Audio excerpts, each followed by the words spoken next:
But let me say this straight.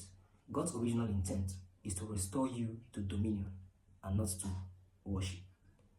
To restore you to purpose and not to church. But we've been fed that our purpose of existence is to dance around and sing and clap and shout in the name of praising some supreme being and perform some rituals and all manner of things in the name of worship. But I ask myself, how do all these things relate to dominion and dominating our world? How? So a vast majority have been sold to religion and have had their innate potential lie dormant instead of carrying out the dominion mandate given to them on earth. Religion is a direct antagonism to dominion and purpose because it puts potential in bondage and darkness instead of freedom and light. Religion is man's number one problem, but he hasn't known that yet.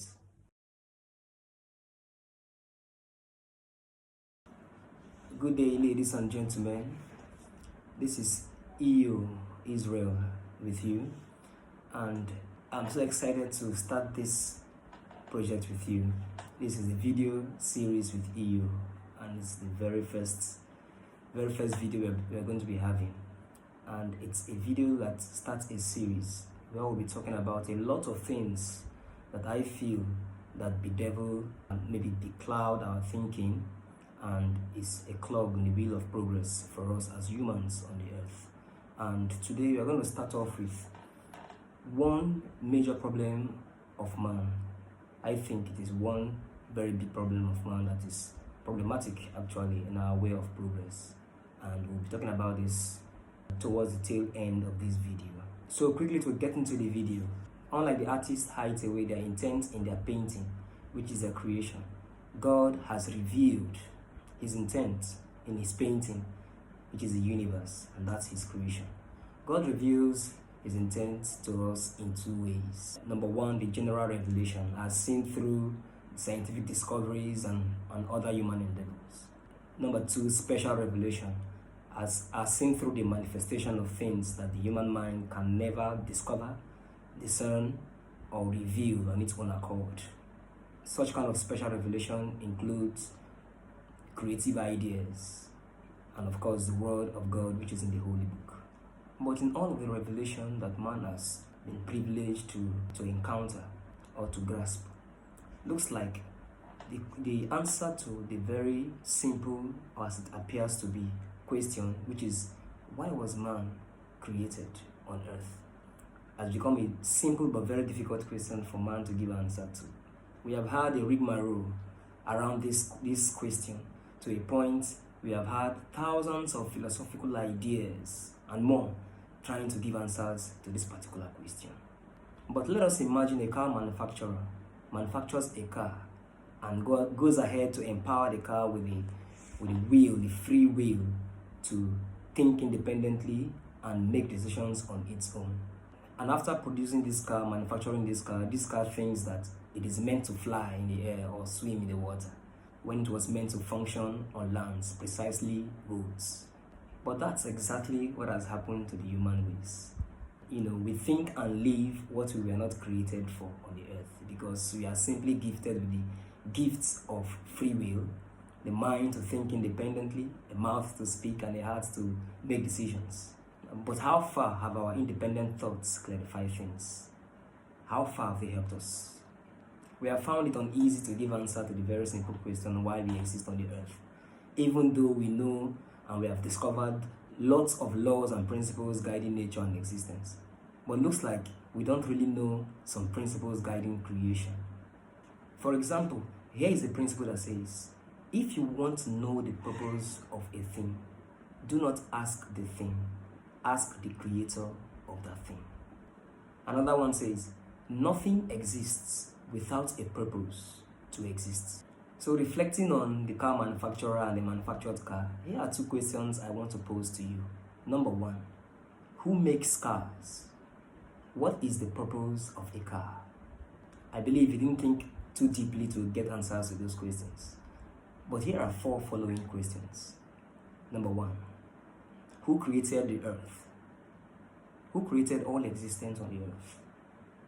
Who created man to exist on the earth? And why was man then created to exist on the earth?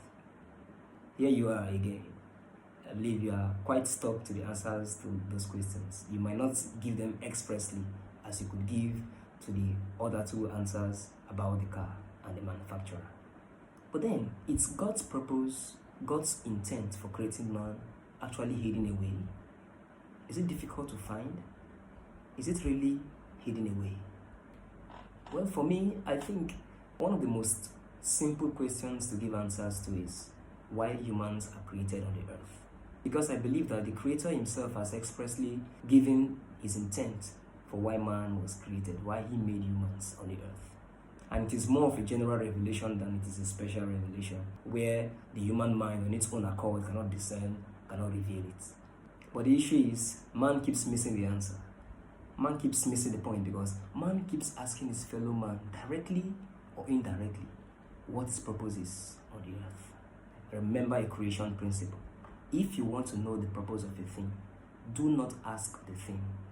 Ask the creator of that thing. Remember? Imagine a Ford car asking a fellow car, say a Toyota car, boy, why did my manufacturer make me? If the Toyota car does not have clarity also on why cars are made, he might give an answer like, you were made to be parked in the beautiful garage of a buyer, of course. Or because the Toyota car is seeking for an advantage in the marketplace, it may give a destructive, manipulative, and deceptive answer like, oh, I know, you are made to swim in the waters. So the misled, gullible Ford car tries it. What happens next? It comes out dripping in damage. But what would have been the situation if the Ford car rather went to Ford to ask about its purpose and functions? It probably would have been on the 230 kilometers per hour speed on the smooth road, bringing all of its potential to bear to the comfort and cruise of its buyer. You will be told quite a lot of things and be led into quite a lot of philosophical ideas and ideologies when you try to find out your reason for existence through the opinions of fellow humans instead of asking the Creator source. And the Creator source, God, has already revealed expressly his intent, original intent for creating man, the humans, to exist on the earth. And we seem to have come across the answer to this question like every now and then. But I wonder how we are still missing it. I mean, it is written clearly. If we go back to the source book, it is written clearly. Let us look at Genesis chapter 1, 26, all through to 28. I'm going to be reading from the TPT, as the Passion Translation version. You can read with any translation of your choice. And it says, then God said, let us make a man and a woman in our image to be like us. Let them reign. Let them do what? Reign. That's after making the man and the woman, the purpose. Let them reign over the fish of the sea, the birds of the air, the livestock, over the creatures that creep along the ground, and over wild animals. That sounds familiar, eh? That's something you see every day. All right, now, the reign, that's talking about dominion. It gave man the dominion mandate. And over what? The fish of the sea, the birds of the air, the livestock, and over the creeping creatures creeping on the ground, and over wild animals.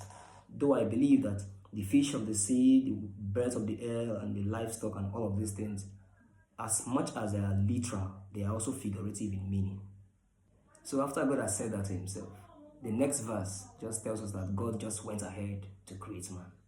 There was no other reason attached to man's existence. So how are we missing it? This is clear enough. So clear and glaringly clear. But we've been fed that our purpose of existence is to dance around and sing and clap and shout in the name of praising some supreme being and perform some rituals and all manner of things in the name of worship. But I asked myself, how do all these activities relate to man having dominion over the water, over the air, over the earth?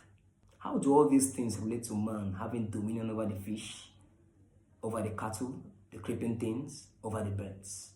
How do all these things relate to dominion and dominating our world? How? So a vast majority have been sold to religion and have had their innate potential lie dormant instead of carrying out the dominion mandate given to them on earth. But let me say this straight. God's original intent is to restore you to dominion and not to worship. To restore you to purpose and not to church. The restoration plan through Jesus Christ was for purpose, that's dominion restoration, and not restoration of religion. This explains why his greatest rivals in his days on earth were the religious people and not the sinners we thought were his problem. Religion is a direct antagonism to dominion and purpose because it puts potential in bondage and darkness instead of freedom and light. Religion is man's number one problem, but he hasn't known that yet. In my next video, I will reveal something that might be shocking to you. It will be too shocking because you are born into religion all your life, just like as I was, and you have been fed with lots of religious stuff, and it may be difficult for you to take it in. But I'm not here to align with what you think. I'm here to simply state the truth and the facts about life. But that's what I intend to do, to challenge and inspire your thinking. You wait for it. But for now, here's a message in summary. God has never called anyone to religion, but to dominion. And this dominion lies in the discovery of our personal purpose. Think about it.